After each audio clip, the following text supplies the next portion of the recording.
Lee. The Limitless One proved anything but limitless after his Raw debut fizzled out. Health problems threw Lee's push off track, and despite the WWE trying to repackage him as Bearcat Lee, an homage to Territory-era legend Bearcat Wright, the WWE didn't get behind him, despite Lee quickly winning fans over. What's next? As long as Lee's recent health scare is fully resolved, he should be a prime free agent. AEW seems like a natural choice as the promotion could use more big men, but how many more wrestlers can Tony Khan squeeze into an already bloated roster? If not AEW, Impact and New Japan will be ready to sign him. Karrion Kross. Kross had a huge push on NXT, and despite an untimely shoulder injury, he enjoyed 2 dominant reigns as NXT champion. For whatever reason, Vince McMahon couldn't figure out what to do with him, and he crashed in his debut match, losing to Jeff Hardy and never gaining any momentum. A bizarre costume change marked the beginning of the end, and the absence of Kross's manager Scarlett, who adds so much to his act, only confirmed fans' worst fears about his future. What's next? Karrion Kross is too good for AEW to not consider signing him. Like Keith Lee, the only concern is where to fit him. Given Impact Wrestling's failure to sign Braun Strowman and Bray Wyatt, it may reach out to Kross with a generous offer. Scarlett Boerdoux. Kross's real-life fiancée has been an important part of Karrion Kross's act, adding a combination of mystique and a femme fatale quality whenever she shows up. The WWE's decision to have Scarlett wrestle on her own in dark matches puzzled fans as to what was next for her, and Scarlett became a non-entity, even as Kross seemed to drift on Raw. What's next? Wherever Scarlett goes, it'll likely be by Karrion Kross's side. The two are a great combination, reminiscent of past male and female pairings such as Randy Savage and Elizabeth, Tully Blanchard and Baby Doll, and Edge and Lita. A promoter would have to be a fool not to pair them together. Eva Marie. Unlike many of the previously mentioned wrestlers, Eva Marie enjoyed a substantial push, getting plenty of vignettes hyping her return, and a major program alongside protege-turned-eventual foe Doudrop. Sadly, Eva Marie's in-ring skills showed zero improvement following her WWE sabbatical. This is one cut that makes sense in light of Eva Marie's talent. What's next? Eva Marie has many business endeavors outside wrestling, including acting, modeling, and fashion design. Nia Jax. Many fans are asking what took so long for the WWE to release Nia Jax, a female wrestler whose size and strength saw her cross over into occasional matches in the men's division, but whose sloppiness in the ring led to more than one injury to her opponents. Following her 2016 main roster debut, Jax distinguished herself with a Raw Women's Championship reign and 2 runs as the Women's Tag Team Champions alongside Shayna Baszler.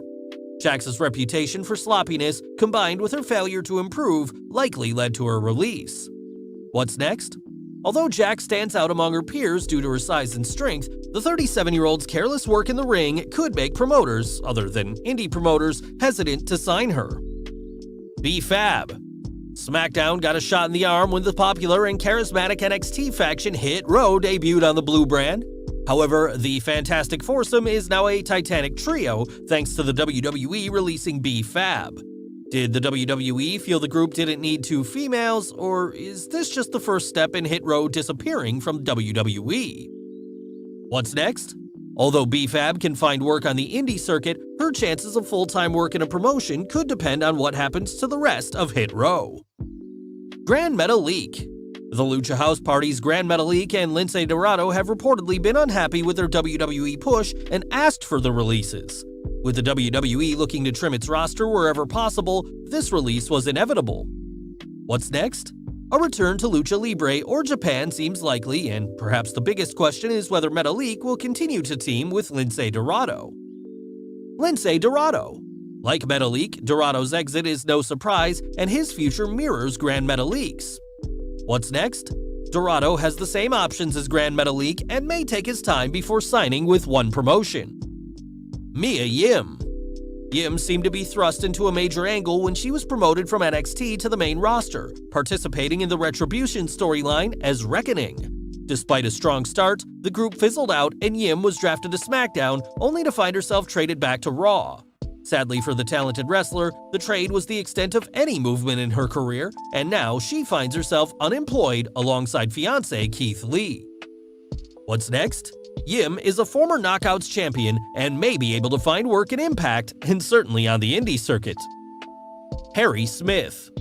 Smith is no stranger to the WWE, having worked in the promotion's developmental territories for several years before finally jumping to the main roster in 2009.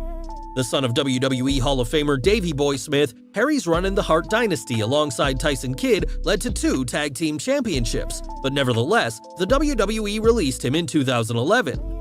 Smith wasted no time following his release, making a name for himself in Japan and Major League Wrestling until rumors of him returning to WWE began to surface.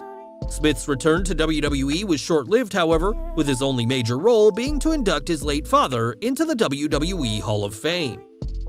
What's next? A return to Japan or MLW seems likely for Smith. Ember Moon. Ember Moon spent 3 years in NXT and ironically ended her WWE career there. Despite her notable in-ring skills and a definitive gimmick, Moon's repeated injuries stalled her main roster career. In 2020, Moon returned from a lengthy injury, working in NXT and winning the NXT Women's Tag Team Championship. What's next? At 33, Moon should have little trouble finding work as long as she can avoid the injury bug. A return to the indie circuit should keep Moon busy, and she has options with AEW and smaller promotions such as Impact, Women of Wrestling aka WOW, and others. Franky Monet. Monet, who is married to WWE superstar John Morrison, began working in NXT in 2021, working as part of the Robert Stone brand faction and pursuing the NXT Women's Championship. What's next? Monet has announced she is working under her previous name Taya Valkyrie, and considering her previous success in AAA and Impact, she should have no problem finding work. Oney Lorcan. With NXT retooling to focus on younger and bigger wrestlers, 35-year-old Oney Lorcan's release is not unexpected.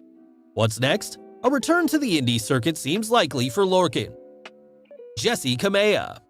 4 years in NXT didn't lead to any major moves for Kamea, including a brief run in Evolve when the WWE loaned out NXT stars. As fans know, a lack of a push isn't always indicative of talent, but with Jessi being 33, the WWE apparently gave up. What's next? Jessi has options on the indie circuit and could find temporary work in Impact or AEW. Zeyda Ramier. According to Wrestling News, Ramier was working in the WWE's developmental system and, based on this release, apparently didn't fit in with the WWE's plans for NXT. What's next? Considering Ramier was only in developmental, it's difficult to predict what's next for her.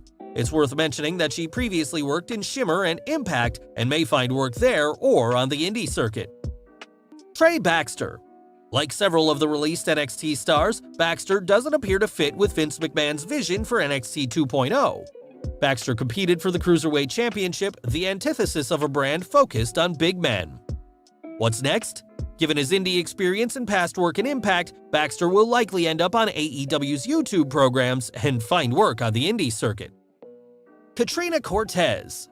Chilean grappler Katrina Cortez made 2 appearances on the main roster, but spent much of her WWE run in NXT. What's next? Cortez is only 25, which means she has plenty of time to perfect her craft, and her time in the WWE should add to her value on the indie circuit. Jeet Rama. Indian wrestler Jeet Rama has spent the last 6 years in NXT, and on paper, seemed like a good fit for WWE's rumored plans to launch an NXT India in the near future. While Rama fits Vince McMahon's big man image, he stands a reported 6'4", the 40-year-old may be seen as someone who isn't worth investing in any further. What's next? At 40, Rama may decide to hang up the boots and consider a role as a trainer. Of course, the big question is why the WWE has released so many wrestlers. Naturally, budget cuts is the go-to answer, but it's an implausible reason given the WWE's latest financials. 4th November 2021 saw the WWE post its Q3 earnings report, with Wrestling News' Andrew Ravens noting the company's revenue was $255.8 million, an increase of 15% or $34.2 million, primarily driven by higher ticket sales and, to a lesser extent, venue merchandise sales, resulting from the company's return to ticketed live events, including SummerSlam.